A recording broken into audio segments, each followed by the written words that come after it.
Yeah, so by default, a lot of people should probably be doing one passage, one game, and like 5 to 10 logical reasoning questions a day, usually, right? But everybody's got a different schedule, different time frame. Also, it depends on like how hard those things are for you. I know that when you're starting out, games, for example, one game could take you like an hour. You're just like, what am I supposed to be doing? And it's just like frustrating, right? So maybe in that case, it's like, okay, do the game, and then you have to do the passage tomorrow. That's no problem. Also, the amount of time that you can study changes. This is why some people can have exponential like growth in terms of their score, because at first it takes you a long time, you can only do one game, and the amount of time that you can spend studying the way you're supposed to, where you're focused, you're tuned in, you're not distracted by other things, that time frame, that window, could be as short as 15 minutes for some of you. Like really. Like you're studying for 15 minutes and then you're like, oh shit, I gotta check my phone.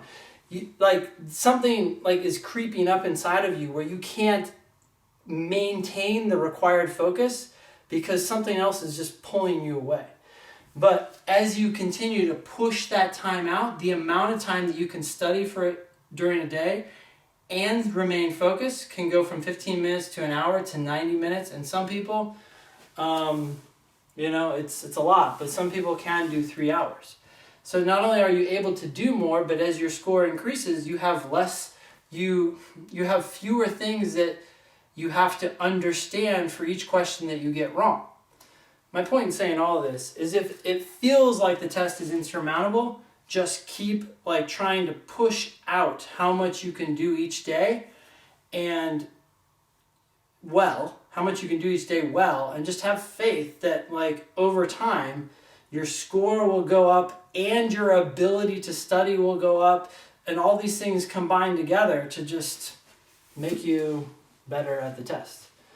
Assuming that you're doing it in a diligent way, right? If you're going to study and then as you're studying, someone calls you and you just like take the call, you're like, hey, yeah, what's up? I'm studying for the LSAT. Like all that stuff is like disrupting that level of focus. You need to like push through the reps.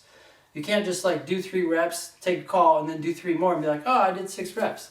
Yeah, not really. This is not the same as the guy who just did 6 reps without a break, right? Just, work toward that. And eventually, some people are doing like a time section every day, right? Because their score is high, so they're not reviewing a whole lot, and they can handle it. They can handle the load.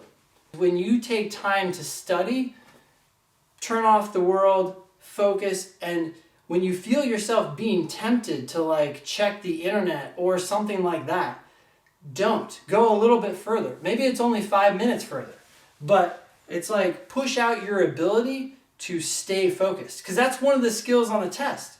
35 minutes, you have to stay focused. And some people are going through that section and they're getting pulled away from the content of the test multiple times. And the number of times you get pulled away can go down as you increase your mental ability to just like target in on a task and do it with full focus.